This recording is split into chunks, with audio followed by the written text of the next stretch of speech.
That will be my backup. And we'll be off.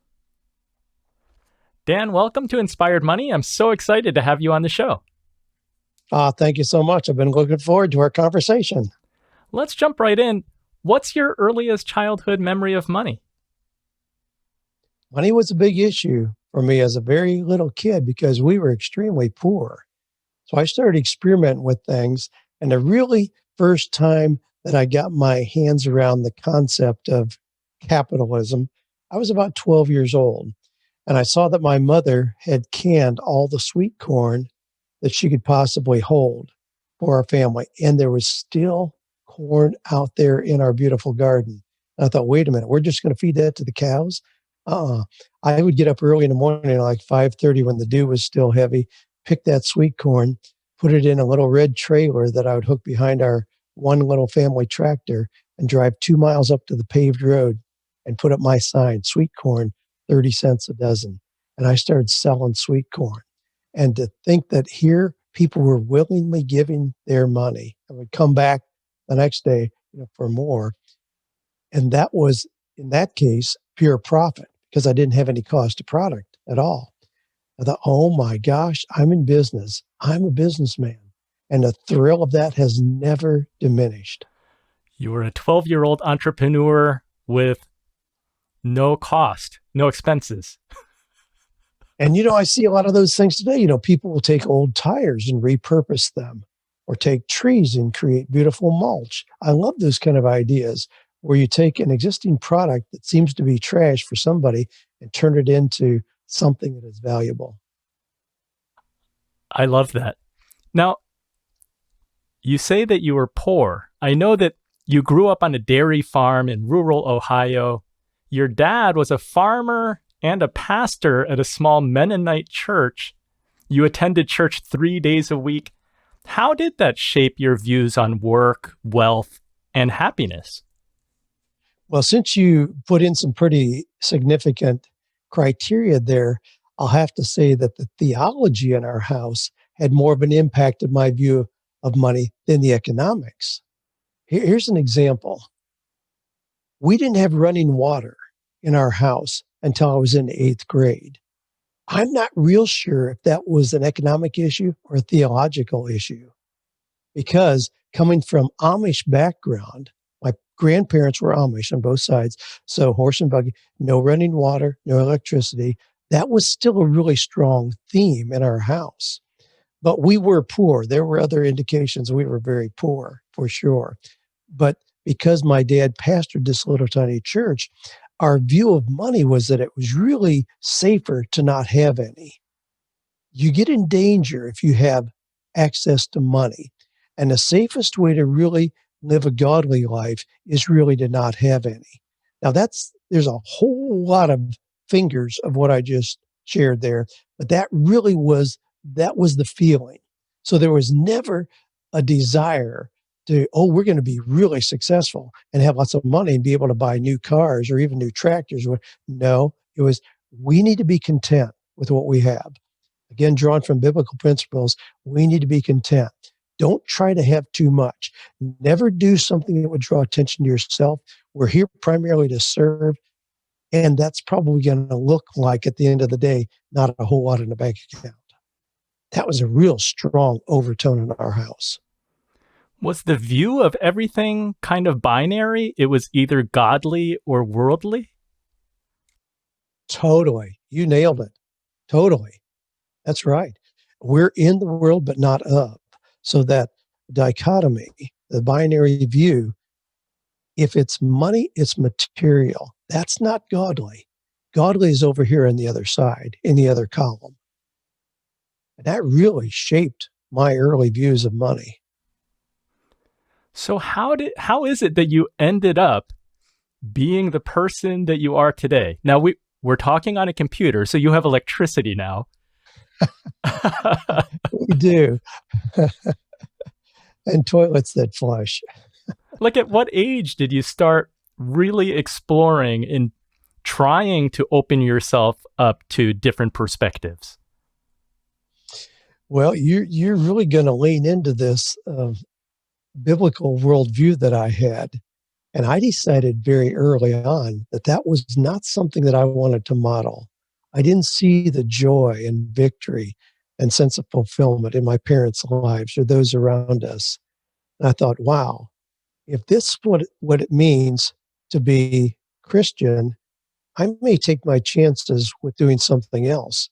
So I walked away not only from the cultural kind of input, I walked away from really the culture that I was raised in. I moved away from that very, very early. So by the time I was about 16, I was taking a different path, much to the dismay of my parents. And their plan for me was that I would work until I was sick. I mean, I would go to school until I was 16 years old, which is what the state required. Then I would stop and then join my dad in the farming. That was the responsible thing to do. Not only responsible thing to do, that was what I had the obligation to do. They had provided food for me. And when I was 16, my returning the favor, so to speak, was then to join them in the farming. And I said, I'm not going to do that. I'm going to go to college. College was not encouraged. College was seen as a dangerous thing because history told us that college usually took people away from that simple lifestyle. They knew that risk. So I went against their wishes to college and got married very young and went on. Now I say that, and I want to clarify real quickly. That was a tough time in terms of family dynamics. But I'm also going to say real quickly, time is a wonderful healer. I had a wonderful relationship with my parents. They absolutely adored my wife, who they were resistant to initially. But that transition happened in about a 5-year period of time. Things really circled around. My dad never really understood what I did. Being a farmer to provide a meager existence, you could understand milking cows and selling the milk, harvesting wheat and hauling the wheat in a little beat up truck to the market in town to get paid for it. So those are very tangible things, very time and effort related. My dad couldn't get his head around what I do. You talk, you speak, you write, and then that produces income. He never could see that connection. So when moving into this intellectual space, and just simply by intellectual property, not that it's smarter, but intellectual property was a concept he never really understood. Now he was proud of that, and even in his later years in the nursing home, he'd show my books to his friends and see me on TV and those kind of things. But it was totally a different economic model than what he understood. It sounds like there were some difficult times, sort of relationship-wise, but it's good to know that there was a reconciliation. As an entrepreneur, I know that you talk about successful failures. Can you share some of yours within the context of the different jobs that you had? Because I know that you had many, some of them really interesting jobs. Well, yeah, we're using the term jobs kind of loosely there because I've never worked for a company where I got a paycheck. I've never experienced that. I've always done things just like when I was 12 years old selling sweet corn. I've always just seen opportunities, moved into those. But as an entrepreneur, has every one of those been a stellar, successful experience? No, not exactly. There have been things that I tried. There's many things that I've tried, even in the last few years, in the business that I have now, that have not turned out the way that I wish they had. Courses where I thought I'd sell 5,000, we end up selling 50. I mean, those kind of things. And there were also things along the way that I tried. I mean, there was a period of time where I had a health and fitness center. It was not a business I was passionate about, but I simply had looked at the bottom line, the cash flow coming out of that, and said, hey, I can do this. So I got into it. There were some things that changed both in the health and fitness industry and in banking during that period of time, put me in a really tough position. I ended up selling that business at public auction, woke up the next morning and realized I was about $430,000 in debt. So I had to dig my way out of that. Now, thank goodness I'm an entrepreneur, because even at that point, a lot of people would be discouraged and think, well, gee, the responsible thing to do is just get a job. And I would have been, theoretically, I would have been employable. I don't think the reality is that I would have been employable, but in terms of academic background, Sure. I was teaching as an adjunct at the university at that point. I could have gotten a full-time position, but there was no way in the world that was an attractive possibility for me. When I look at the amount of debt that I had, if I got a position paying $70,000 or $80,000 a year, the math would never work. I'd never be out of debt with 3 small kids. So the only thing that was a reasonable choice for me was to get back in the game as an entrepreneur again, where there's no guarantee, but there's no ceiling. That's what appeals to me in every situation. I never want to be in something where there's a guarantee, because if there is, then there's a ceiling as well. I'd rather take the option, no ceiling, open-ended opportunity. That's where I am every time. So you had that entrepreneurial spirit in you, but that debt even gave you that extra push because you felt like other options weren't as viable to help you support your family. I saw in your resume that you had a Cashew vending machine business. What was that like? That was back when I was 18 years old. And because I was a poor farm kid, I had some grant money available to go to Ohio State University. So public school in my state, low tuition, and I got a grant. Got a grant, Andrew, for $1,800. Well, the tuition money wasn't going to be due for several months. And already being an entrepreneur at 18 years old, what are you going to do when you have more cash in your account than you've ever had in your life? I'm going to invest it, turn that into $5,000, just make profit with it. So I responded to a little ad in the back of these little magazines that I would pick up at the grocery store, business opportunities, and it just looked too good to be true. Wow, we're going to come and place the machines for you. All you have to do is go around and collect the money. That's it. Low product cost, the rest is profit. So I did that. True to their word, they sent a guy down to place those machines. I think he was pretty well inebriated when he got there. And we started visiting these places that I was terrified to go into. I'd never been into, bars and the sleazy kind of places we were going to. But he did. They placed those machines. I had 5 of them for my $1,800. I immediately started getting calls from the owners of those establishments saying, you need to get these things out of here, because here's what's happened. They were cashews where the machine plugged in. It kept them warm. I mean, I still, to this day, I love cashews. What could be better than that? But here's also what's true. If you don't turn those about every 24 hours, they mold. The cashews under heat. That's what was happening. I went around, shamefully, embarrassed, gathered those machines. I hid those machines in a chicken coop on our property. My dad, to his dying day, never knew this story. And I ultimately sold them essentially for scrap metal. So when the tuition came due, I had to hustle to make some money to pay it.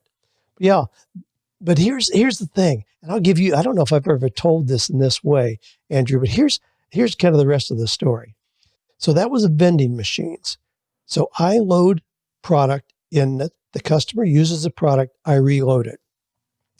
Our most popular product that we have in our inventory today at 48 days is the profiles that we sell, the disc profiles. It essentially is an electronic vending machine. So we have companies like Nissan and State Farm and mortgage companies, real estate companies that use those. We set them up. We put them inventory in there. When their inventory is low, they come back in our site, they reload their inventory. It's all done electronically, and we have customers all across the country, but it's essentially an electronic vending business. So I didn't turn my back on that, say, I'll never do that again. I love vending, and still one of the biggest millionaire makers in the country is vending. But I'm doing it in a way that fits my business now. I don't have to get in my truck and go deliver anything, but it's still electronic vending. I'm back in it again today. Love the lessons that I learned early on. You learn not to have a product that spoils and turns and grows mold on you. That's right. It doesn't age.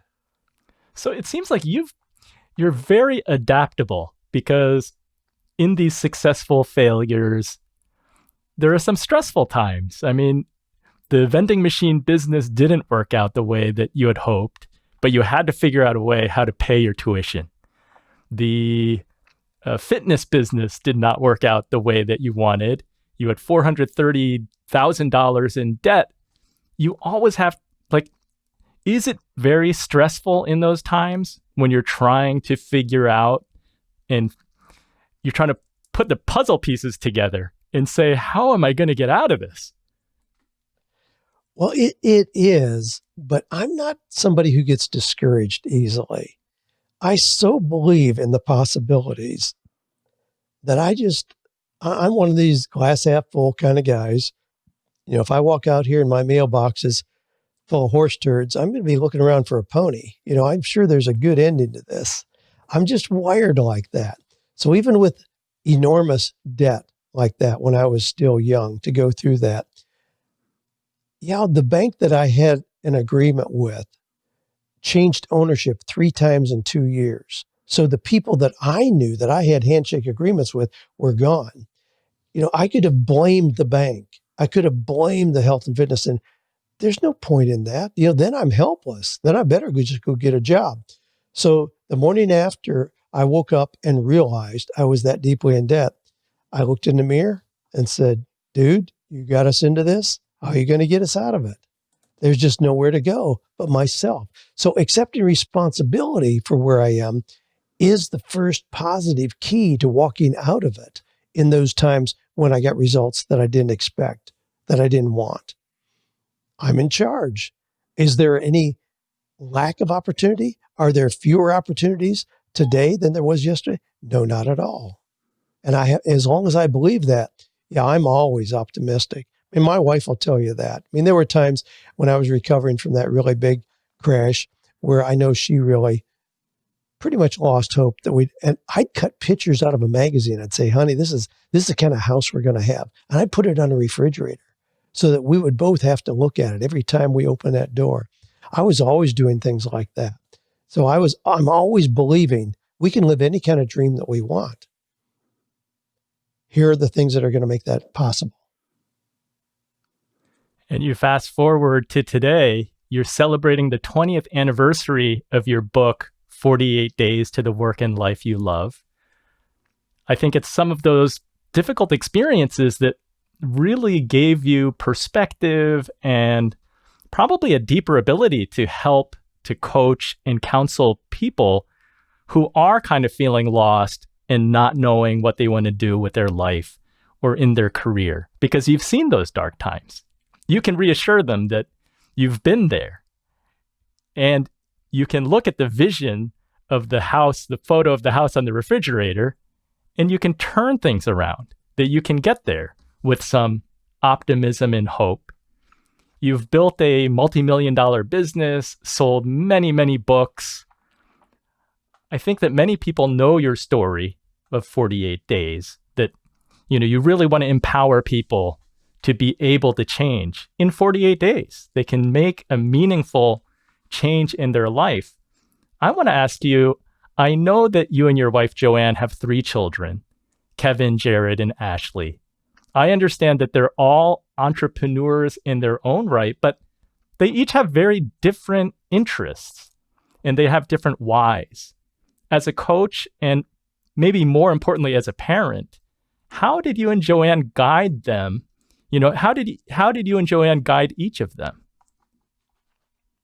Yeah, well, that's a great question. And I love just reliving that because it seems like a blink of an eye yesterday when they were little kids. And part of my concern was that I would unrealistically steer them toward the kind of things that I was interested in rather than really being true to how God may have authentically wired them.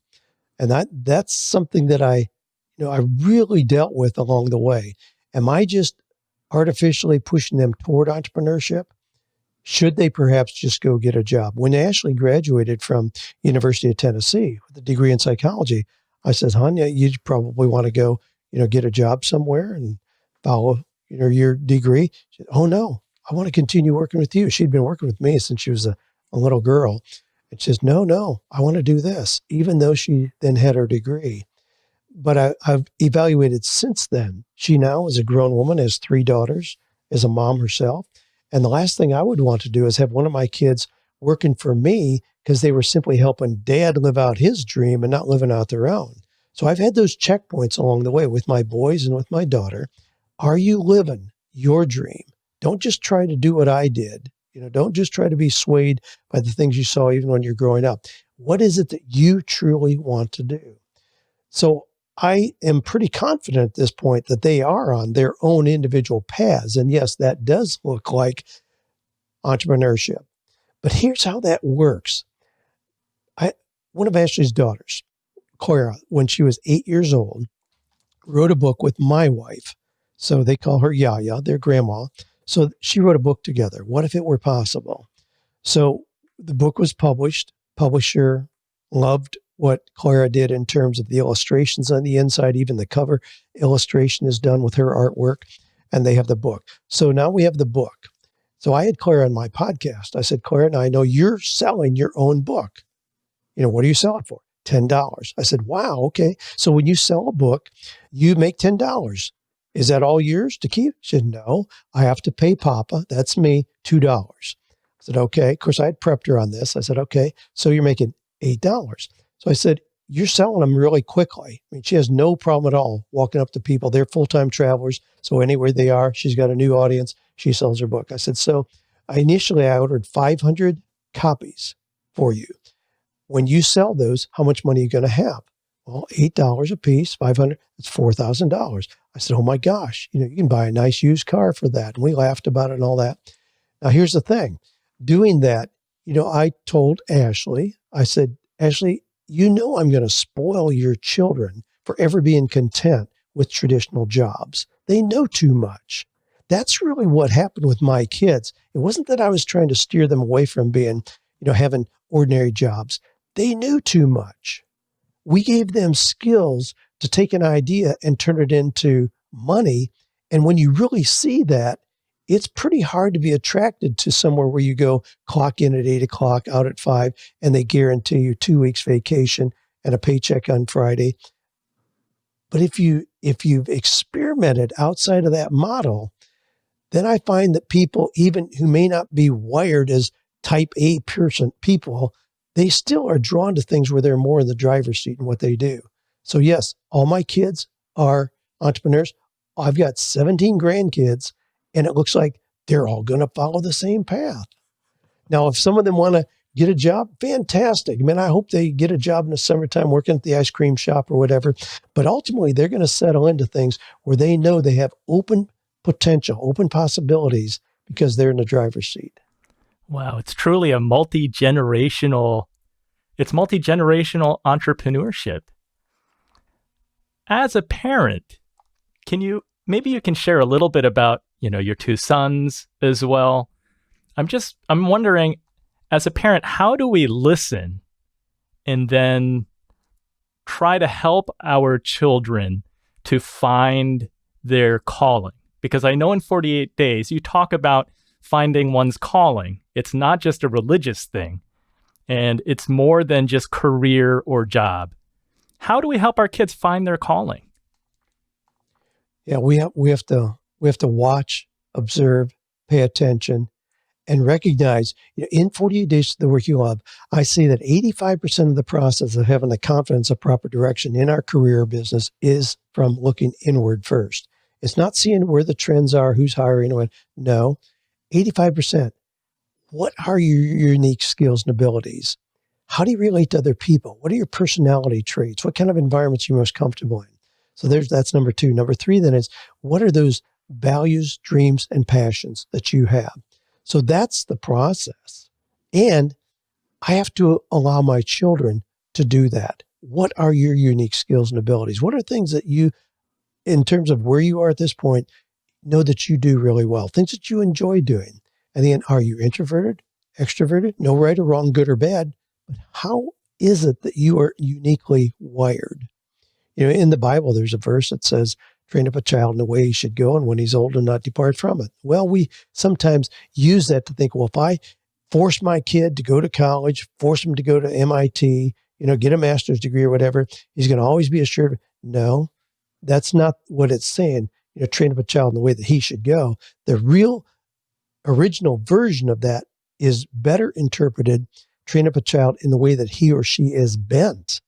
So my challenge as a parent is to figure out, how is my child bent? How is this child wired? And my children are very different. They are very, very different, the three that I have.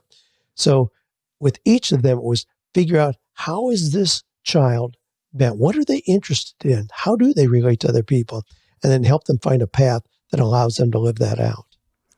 Any tips or tricks on how to help them? Because I imagine that it requires some Jedi mind tricks sometimes, because it's one thing to be a parent and to recognize like one child's strength and their weakness, and then another child who's very different, what her strengths and weaknesses are.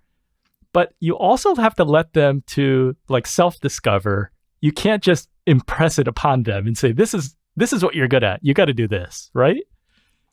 Yes, you're right. But we plant seeds as parents. Here's an example. When Kevin, my oldest, was about 8 years old, I was always really immersed in what I call masters of achievement. So I was listening to people like Brian Tracy and Deepak Chopra and Wayne Dyer, Earl Nightingale, Napoleon Hill, Zig Ziglar, all those old greats. So when Kevin would misbehave, instead of whipping his little butt or having him sit in a corner, we would have attitude adjustments. So we would have him sit down and listen to 5 minutes of Zig Ziglar, See You at the Top, where he talked about stinking thinking, check up from the neck up, the story of the pump, getting cooked in the squat, all those old wonderful stories. We'd have Kevin listen to that instead, and then we'd talk about it. Can you see how what you did violated those principles for success? Well, as a little kid, he resisted that. Yeah, we have to listen to that again, blah, blah, blah. Well, he grew up, got married, went off to Europe. He was a professional bicycle racer. He raced for the Dutch national team. But he came back, and over time, because I was friends with Zig Ziglar, I introduced him to Tom, who is Zig's son, about the same age as my son, Kevin. They became biking buddies, but then about 6 years ago, Zig passed, and in conversations that Tom and Kevin were having, Kevin was like, gee, why don't you have a podcast for the Ziglar brand? And Tom was like, well, hey, you want to do it? So today, my son hosts the Ziglar podcast. He just passed with that.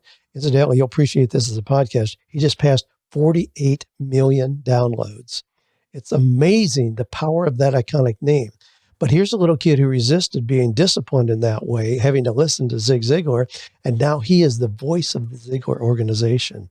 So those seeds we plant, I didn't force him to do that, but the seeds were there by making sure that he had positive, clean, inspiring, motivational input.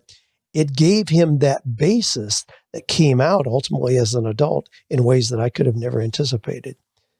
So we expose our kids to great culture, great literature, inspiring people.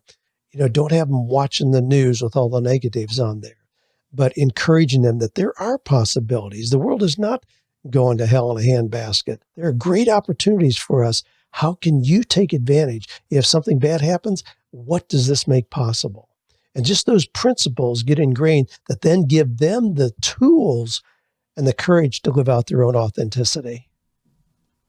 When Kevin expressed interest in cycling, did you and Joanne both support it 100% and say, go for it, see what you can do with this?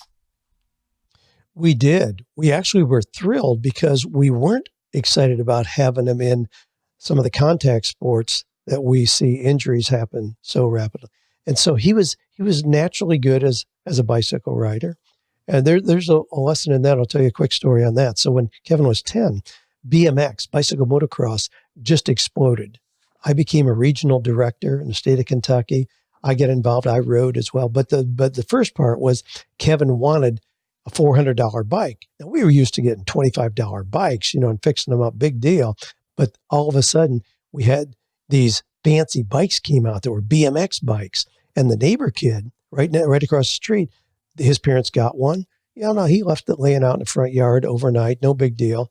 And Kevin wanted one. I said, that's fantastic. How are you going to get that? You need $400. How are you going to get that? And he's like, what do you mean? We're going to go down to the store and you're going to write a check. I said, no, that's not how it works. I want you to have that bike. What are we going to do to get it? So I purchased from a car dealer friend of mine a motorcycle, just a Honda 350, but it had been abused. We worked on that for 6 weeks every day. 10-year-old Kevin and me, his daddy. We sanded, we replaced some parts, we got things re-chromed.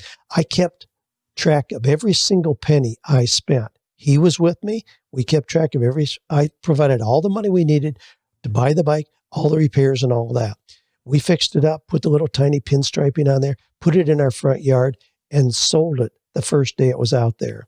I took all of my expenses back out, and he had $410. And I said, Kevin, what do you want to do with it? I want to go get that bike. So we did. But as opposed to the neighbor kid's bike being out in the yard, raining on it, not Kevin's. Kevin's bike was not in the garage, in his bedroom, because he had experienced the pride of working for that and then the joy of ownership once he got it. But again, just those little lessons. If you want something, no obstacles at all. How are you going to do that? Don't expect the government, the company, the church, the organ to get it for you. No, what are you going to do to make that happen? And boy, those lessons just serve them well as adults. What a tremendous gift to give him, because I'm sure it's fun. It was hands-on. There are just so many skills to be learned. And then kudos to you for some solid accounting there. $410. It worked out really well in that example. Yeah. How about your son, Jared? I understand that he's been quite the world traveler. He has. Jared he's always wanted to save the world. When he was a little kid, he dreamed of going to Africa. He would sit on the floor when Michael Jackson came out with We Are the World. He'd sit on the floor with tears running down his cheeks as a little 6-year-old kid thinking, we got to help those kids. I don't know where he got that. I mean, I've never been attracted to international work particularly, but he was, even without our leading on that. So he did get opportunity to go to Africa. Actually, the reason he went over there is because there was a gentleman who owns a bicycle manufacturing company who saw people over there in Africa, in Rwanda specifically, who were riding bicycles made of wood. And he thought, oh my gosh, we can help these people out and do better than that, get them bicycles. So he wanted somebody to organize a bicycle race in Kigali, the capital of Rwanda, where the genocide was at its worst.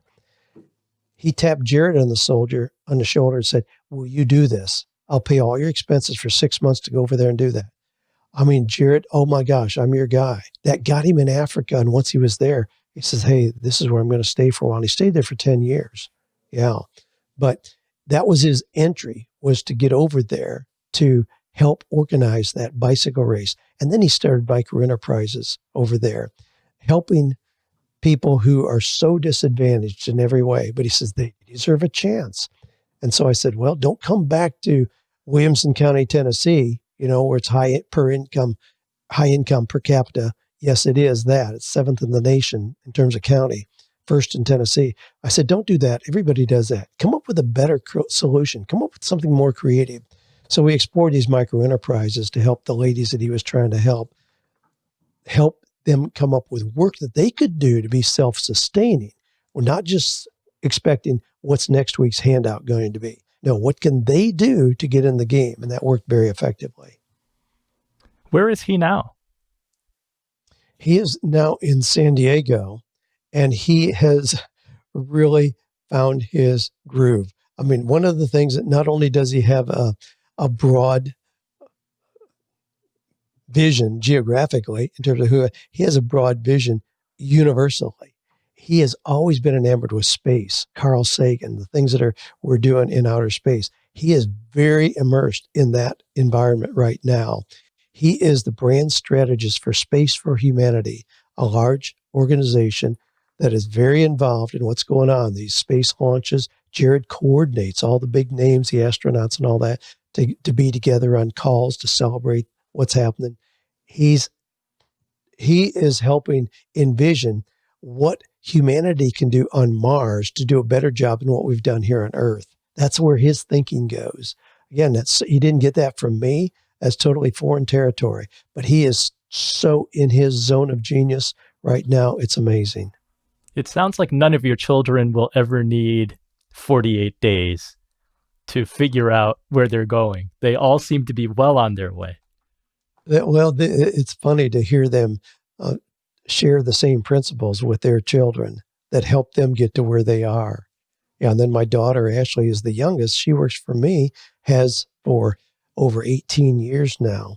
But in the meantime, she's gotten married, has 3 children of her own. They're full-time travelers. They're on the road. But see, with technology, she's in essence a digital nomad, but she still works for me. She is my main person at 48 days. She coordinates.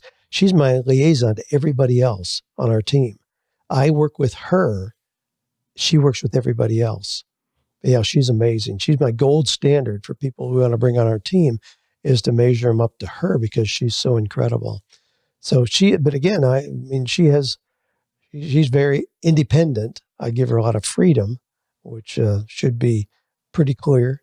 But she takes the initiative on new products, new programs, new adventures that we're going to do together, as well as leading her own family well.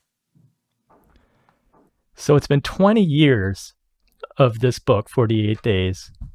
I know that your initial version had like a blue Kinko's cover on it. You put it together. You even did like a narrated cassette tape. You were not fixated on perfection. Like you weren't waiting to do this.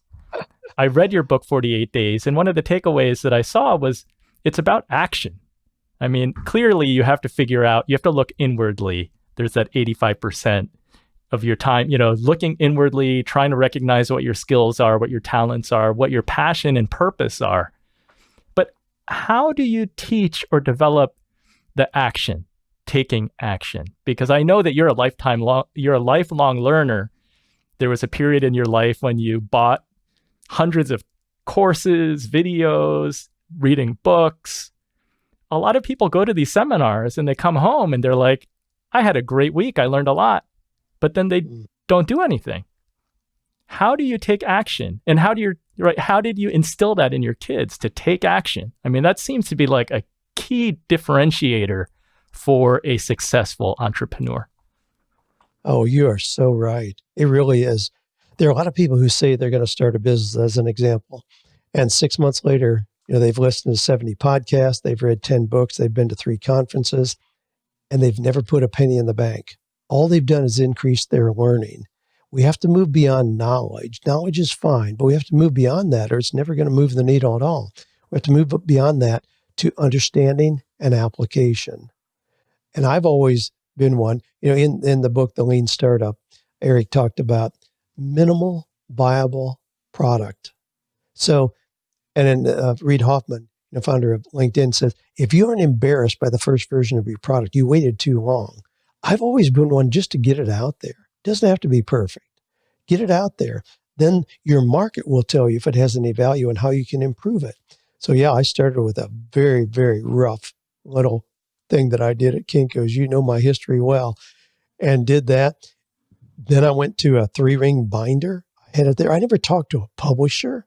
I didn't know what the New York Times list was. I never talked to a publisher, a library, a bookstore, or anything. I just started producing that 3-ring binder, and having opportunities to be on radio at that time and developing websites when they were pretty new at that point, started selling that.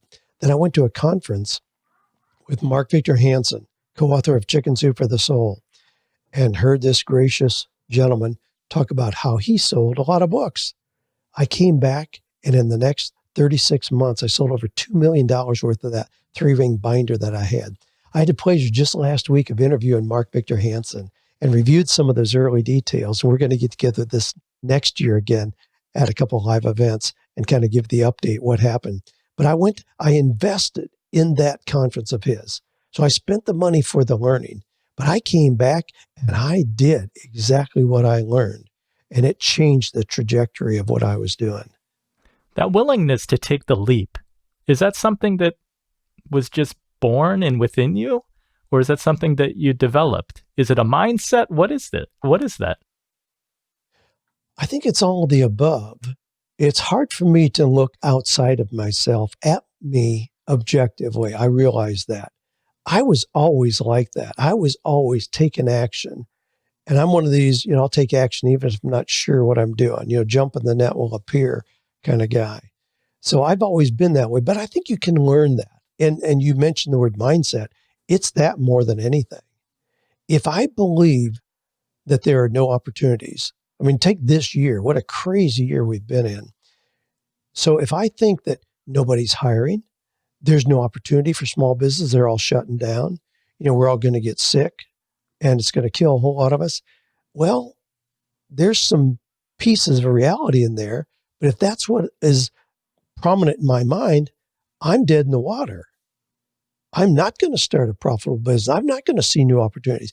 But if I think, wow, this is a challenging time, but every time there's a challenge, it opens up back to Napoleon Hill, one of the books that really impacted me, Think and Grow Rich. With every challenge, there's the equal seeds of opportunity. If I believe that, then I look at this, okay, I didn't expect this to happen. Yes, it closed this door. What am I going to find if I just redirect a little bit in terms of a new opportunity? I started going away from live events 3 years ago. We had been doing 7 live events a year. I ran into a challenge with the county in which I live, where they came out and said, you can't do live events on your property. You don't have the proper zoning for that. Never going to happen on this property. Well, it was a big blow, but we looked at other ways that we could engage with people. We moved to online communities. Well, guess what? Here we are 3 years later, and all of a sudden it caught a whole lot of people off guard because they had these big events. We didn't have any live events planned for 2020, 0. And we've got a really robust online presence. I look at that and I think, okay, at the time, I saw that as a big obstacle. At the time, I saw that as a real, negative thing. But it forced me to look at new options. I moved into those and I was well prepared for some of the changes that came along this year. So I don't know if that's luck or divine intervention or both. There you go. I don't either. I don't either. I like to ask all the Inspired Money guests, how do you define success? Having the freedom to do what I most enjoy. Now, here's what that means for me. That doesn't mean I'm looking for a time when I can be unproductive, do nothing, or just play golf all day. I'm not looking for that. I most enjoy writing. I most enjoy engaging with people and being able to provide hope and encouragement for them. So that's what I do. But it's also pretty clear the byproduct of that generates money as well, which is pretty cool. I've never looked at things on the front end where how much money can I make? Well, here's a good example. You'll understand this. I'm an author. We know that 95% of authors in America never make more than $40,000 a year. That should be pretty discouraging to most people. Why would I ever move into that space? But that's what I love doing. I love writing. So the question to me immediately is, what do I have to do to put myself in the 5% of authors who make $40,000 and a whole lot more? All I have to do is look at what most authors do and do things they're not willing to do. And that's worked extremely well for me. So I wasn't deterred by that knowledge at all because that is what I enjoy. But success is that freedom to enjoy what I do most. Is podcasting the new book? Because there are a lot of podcasters who do not monetize their shows. You seem to have been able to figure out the secret to taking a book or a podcast, because you do both, and using that as a vehicle to amplify what you're doing, and you're able to monetize your business.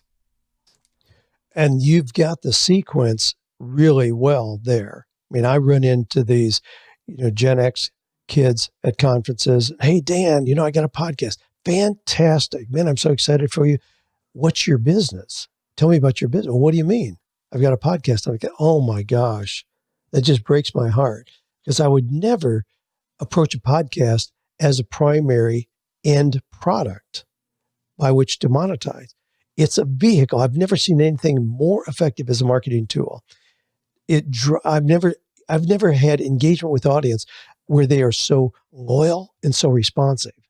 What it does, it opens them up to the other things I do where we do make money. We have our coaching programs. We have masterminds. We have seminars and courses and all kinds of other things where they can get involved. And I have great affiliate relationships there. Many times when I mention something in my product that sends somebody to an upcoming conference or course where I get affiliate commission, no secret about that at all. Ray Edwards, Michael Hyatt, people like that, I share things readily. Pat Flynn, we promote things that people like that are doing.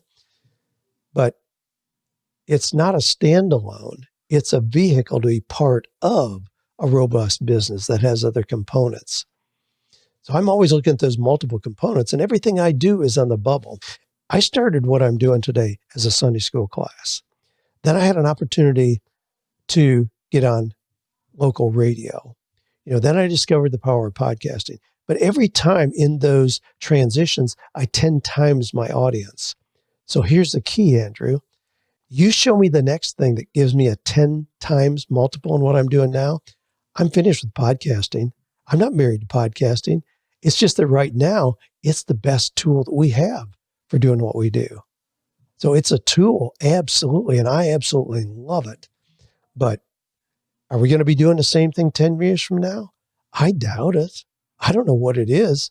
But when you look at how new podcasting is and how our methods of communication have changed so dramatically, so rapidly over the last 20 years, I fully suspect there's something else coming on the horizon. I'm going to welcome that when it comes. And that may mean I don't podcast anymore. I got a pretty long streak going right now. You're always listening, Dan. You're always listening and then implementing. I like your fire, ready, aim approach and figuring it out. Well, thank you so much for your time today and sharing your story and your children's stories with us. Can you tell the Inspired Money listener where they can find out more about you and follow you and all the exciting things that you're doing? Well, I sure can. We just happen to have created a special landing page for my friend Andrew that we've set up for that. It's 48days.com/Andrew. And if they go there, it'll welcome your audience. And we have free chapter in the new version of 48 Days to the Work You Love. There's a quiz that you can take that I absolutely love. And it tells you how close are you to living your ideal life. So that's the best place to start. Just go to 48days.com/Andrew. Thank you, Dan. I particularly I particularly appreciate the parenting advice. I'm going to give my wife Ziglar tapes to play to the kids for the attitude adjustments. There you go. We love that story, and it has turned out just to be an exceptional story with the way that came back around. I think my wife will welcome the opportunity not to have to scold the kids. She can let Zig scold the kids for us. Absolutely. Well, it's been a delight having a conversation with you. I hope we've inspired your audience as well. Thank you, Dan. Much appreciated. Thank you so much. And thanks for recording on your end. Sure. Yeah, absolutely. Tell me if you need that piece. Not a big deal. I will definitely take the recording that you have because I think it's safe to assume that will be the best quality. Wow. Zoom has been so overloaded. When I was doing an interview with Mark Victor Hansen the other day, it totally froze up twice for like 20 seconds. I mean, I've got killer internet access here in Florida, unlike I've ever had in my life. He does as well. It wasn't bad. It wasn't weak connection, but Zoom is just so overloaded. Well, their growth has been incredible since March. Gosh. What a story there. I mean, what company could have been prepared to handle that uptick? Yeah. Yep. So are you never going to retire? Is that the plan? Yeah, I'm gonna work in the morning and go to my funeral in the afternoon. Yeah. I have zero plans. I just wrote a piece on Sunday, and it's interesting. I've got kind of a new challenge in that we moved into a real upscale golf community. Well, the expectation here is that you're retired. So I'm 73 years old. So people ask me, my new neighbors, people in the community here, gee, what are you doing? And I tell them what I'm doing. And I'm thinking, oh my gosh, I know what's going through their mind. Going through their mind is, oh, I'm sorry. You must not have done a very good job of planning financially. Now you're still having to work at 73 years old. Hopefully, it'll only be a couple years till you get to the point where you don't have. It's so foreign to my thinking. I don't even know. I've got to somehow respond to that a little differently because, yeah, I have zero. It has nothing to do with financial status. But I'm just going to continue doing what I enjoy doing. Yeah, because you're not really working for money at this point. Yeah. Not in Yeah. the sense that you have to work to pay the bills for tomorrow. Yeah. And my kids, my grandkids, realize that they'll probably be getting royalties on things Papa did, which is fun conversations. So how many kids do you have? I have 3. We have Okay. 2 girls, a boy in the middle, and yes, they are 12, 10, and 8. Oh, beautiful. Oh man, right at that age where they're so eager to learn and so many opportunities to lay in their lap and help them understand the principles. Wow. Awesome. It's Well, with our kids, we homeschooled them. Jared was a challenge. He would have never survived in a school system. So it kind of opened our eyes to the possibilities. So we just homeschooled them. And all my grandkids, every single one of them are homeschooled. So this has not created any kind of an issue or change. They don't know anything different. It's just continued with what they were already doing. Well, when the Miller family starts accepting outside students, let me know. All right.